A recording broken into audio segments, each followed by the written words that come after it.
This is Pranav Guha Thakurta from EduTV Studio, New Delhi. We have a very learned panel today with us. We have Mrs. Manju Sharma.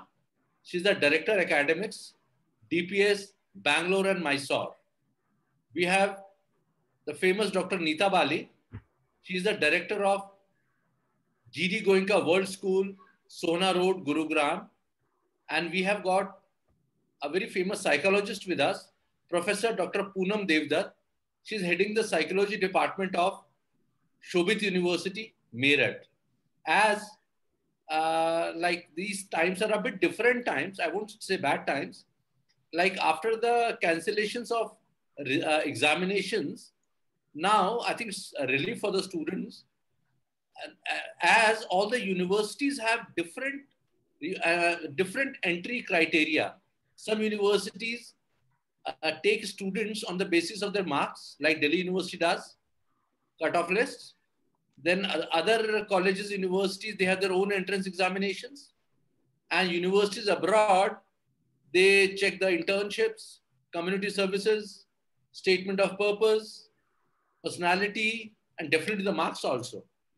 So out here, we wanted experts like your suggestion, how things can be eased, smoothened from schools, this transition from schools to universities. Fine. So we'll start with Dr. Neeta Bali from GD Goenka World School, Sona, Gurgaon. I think ma'ams, Mrs. Dr. Bali and Mrs. Sharma students are studying in India as well as abroad also. So they can definitely tell more. And Dr. Poonam Devdutt can definitely tell about the anxiety among the parents, students, because they don't know what is going to happen because of the VUCA world. Will these kind of jobs be available after 5 years or not? Will the assessment done in coming 1.5 months will definitely portray their exact hardworking and picture in the results? So over to you, Dr. Bali. Thank you so much, Pranav.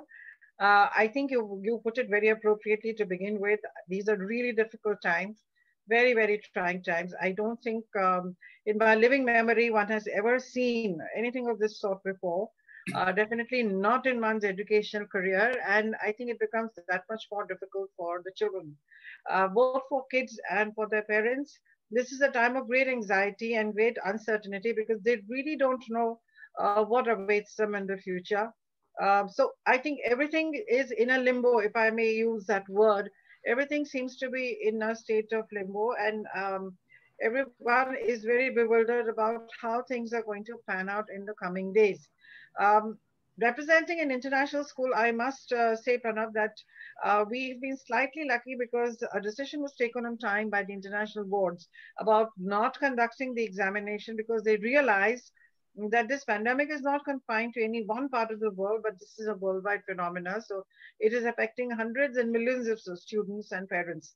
So a timely decision was made also to take into account the predicted grades by the school, the forecast grades, as well as a certain component of internal assessment, which is very integral to the international curricula. So a timely decision was taken.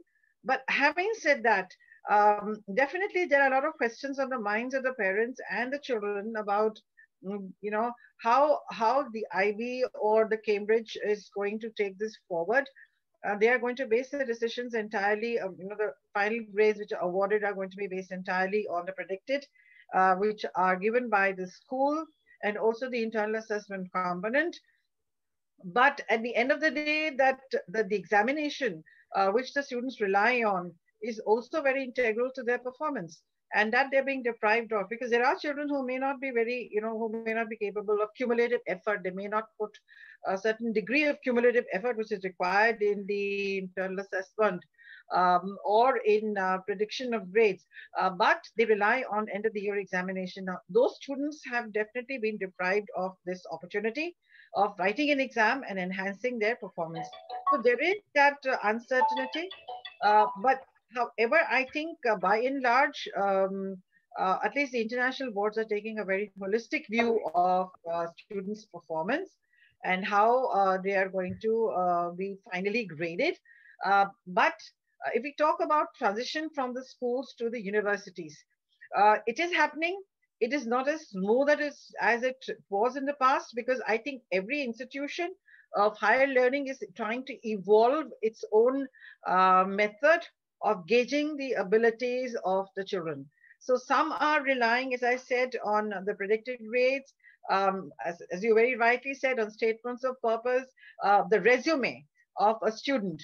Because I think, probably looking at the resume, if I talk about the resume, talking about the academic caliber of a student, the co-scholastic activities that a student has been involved in, the social outreach programs that the children have done, or the other activities, internships that they have been engaged in, or other co-scholastic activities, and how their performance has been, is also being taken into account by a lot of universities. But there is definitely no sure shot formula which is common across the board. So it varies from one institution to another. I'm watching very closely. Of course, the transcript of the student, which takes into account the grades in 9, 10, 11 as well, and the predicted for the 12. Those are also, particularly the universities abroad, when they look at a transcript, we are not only looking at the performance of the students in the grade 12 examination, unlike the national curricula, they're taking into account 9, 10, 11, and 12. So I think that makes it a little more holistic. All that is being taken into account. But as I I just mentioned that I think every university in India and overseas in any case, this has been a norm, taking a holistic view. But I think now more and more Indian universities are also relying on a very holistic view of the performance of the students. But everyone is trying to evolve a criteria. And there doesn't seem to be a consensus of sorts on what should be the criteria for admission into a particular educational institution of higher learning. And I think that probably will also lead to greater anxiety on the part of the students and the parents. So I think universities in India should come to a consensus also on what should be used as the admission criteria for the outgoing batch, to mitigate the anxiety to some degree. Um, but I think it is still to come through, to my best understanding. Thank you, Dr. Bali. And as Mrs. Manju Sharma, from your schools, I think very high number of students go abroad and study, and same number goes to best of the institutions in the country also, like IIT Right. and other Right. places. So you've got a pretty good mixed bag of students. Yeah. Ma'am, as just now Dr. Bali spoke about the anxiety, the students, parents, especially the working class parents, they wanted their kids to get into best of the colleges so that their future is secured, either abroad or in India. So they are now unaware of that. The first is the results. Now the results thing is solved. It will be done. CBSE I'm talking about. B, admissions in a good college. And will their kids be able to fulfill the criteria of getting admission? C,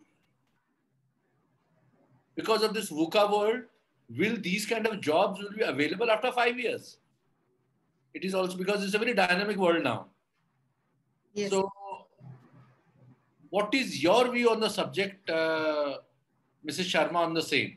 Yeah. And Mrs. Sharma, congratulations for your promotion. You are the Director Academics of all the schools now. Thank you so much. Yes, Pranav, like you rightly said, and like Ms. Bali said, it is a very uncertain scenario out there.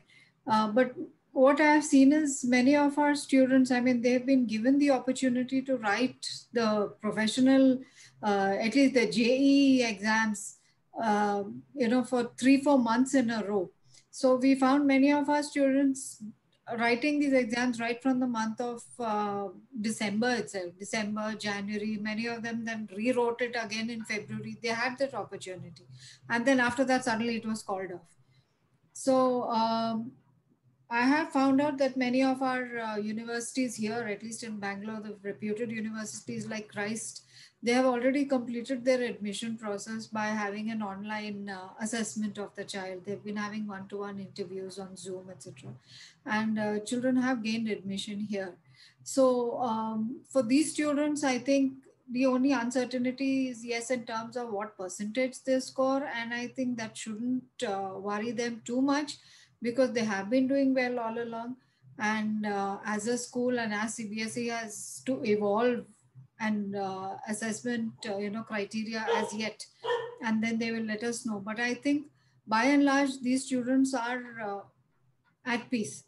The students who were vying for medical schools, these have a little bit of uncertainty ahead, because they don't know when the NEET exam would be held and when they would be getting their admission and so on. However, we have been counseling them and telling them to keep working towards the exams.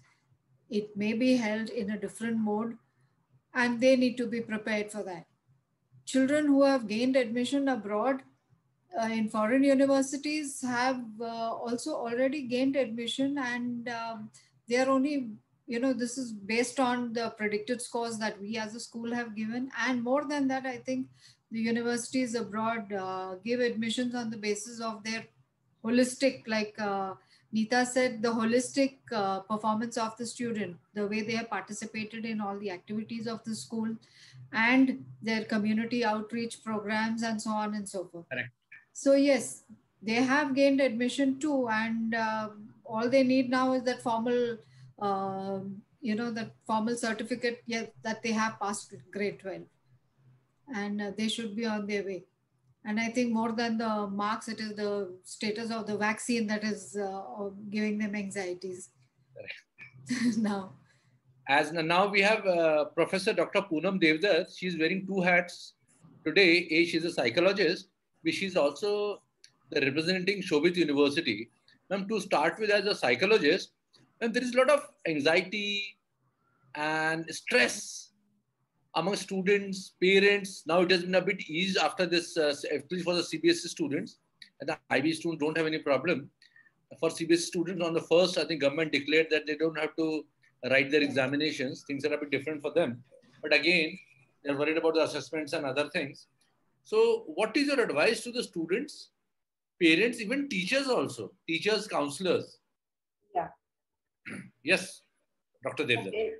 Right. So thank you, Pranav, for organizing this discussion. It is indeed, these are unprecedented times, as we know, and this kind of situation has never really occurred before. So everyone associated with the education field, all the stakeholders, whether it be schools, teachers, school managers, parents, as well as the higher education, the entire higher education ecosystem. Everyone seems to be so, as you said, what is my advice? So what I tell my students as well as parents is that one thing that from which we can take hope is that everyone is in the same boat. This situation is not any different for a certain class of students. Like if CBSE results are not the exams are not going to be held, then it goes for all CBSE students. And then other boards also are following suit. For example, the UP board, that is the state boards, are also doing that. Then the Council for the Indian School Certificate Examinations, they also have said that there will be no exam. So the situation is uniform for everyone. Yes, it is true that the opinion among the students themselves is divided.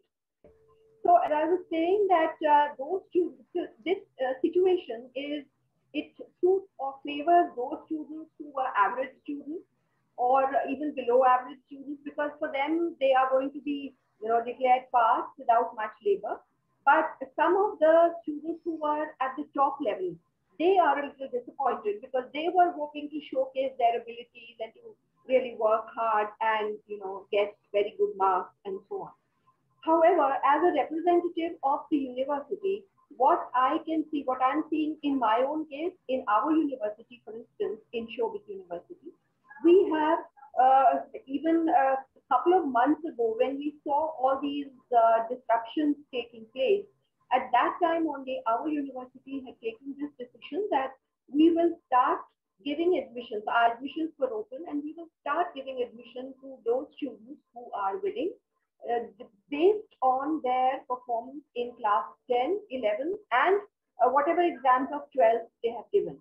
So if they've given the half yearly or the unit test, so it's a kind of an average of 3 years, you must say, the average performance from 10th, 11th, and 12th, which I think if you look at it statistically, it's going to give a pretty good picture of the student's abilities.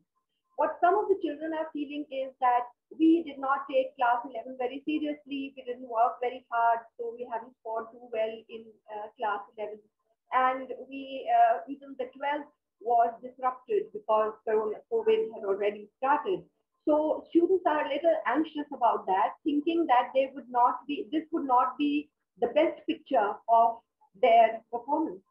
However, we as educators, we understand this situation. And so what we are doing is that one thing is we consider the marks of the 3 years, and then one large component of the admission process is a personal interview. So like I personally have conducted individual interviews with many of the proposed candidates, the proposed admission candidates, wherein we get into their background, as the speakers before me have been mentioning. We look at their overall performance even in extracurricular activities, any leadership positions they may have held, or their engagement in all kinds of school activities. So that gives us a more holistic picture rather than only considering the marks of the student. Like for instance, Delhi University is, the admissions are totally merit-based. Merit-based here means only marks-based. But now I think we've gone a step beyond that, because not only are we giving weightage to the 3 years performance of the student, but we are also, through personal interview, we are also trying to assess his communication skills, his level of commitment to his higher education, and his past record of other extracurricular activities. So I don't really think that there is a need for any, any great anxiety on the part of students and parents, because for one, the entire ecosystem is aware that this has been a very, very challenging situation for students themselves. And we are willing to give that much leeway to the students. The other thing that I would like to point out is that in coming times, our government has adopted the new education policy, and most central institutes as well as many private universities are geared up to adopting the provisions of the new education policy. And one of the major points of the new education policy 2020 is intense flexibility of the entire education system. So what we are offering now is that earlier students were bound by the streams which they have taken.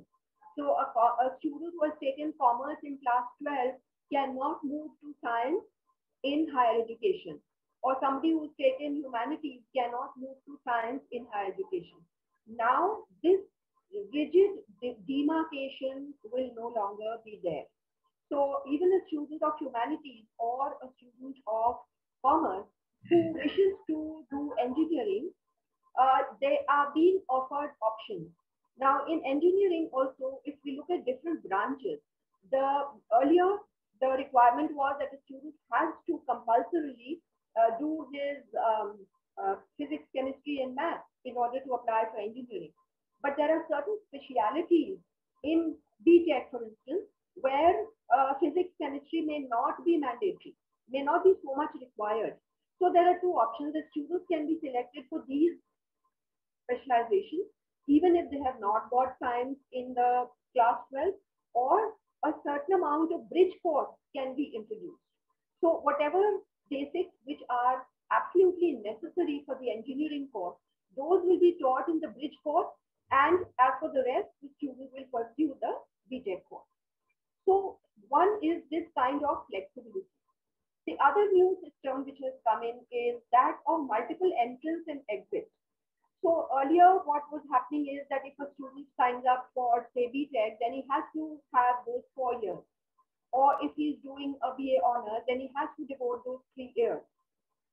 Now, the flexibility is that if for some reason the student has taken admission, but if for some reason he is not able to continue after 1 year, he may leave after 1 year and he will be awarded a diploma or a certificate. If he has to leave for some reason, he decides to leave after 2 years, he may leave and he will be given a diploma.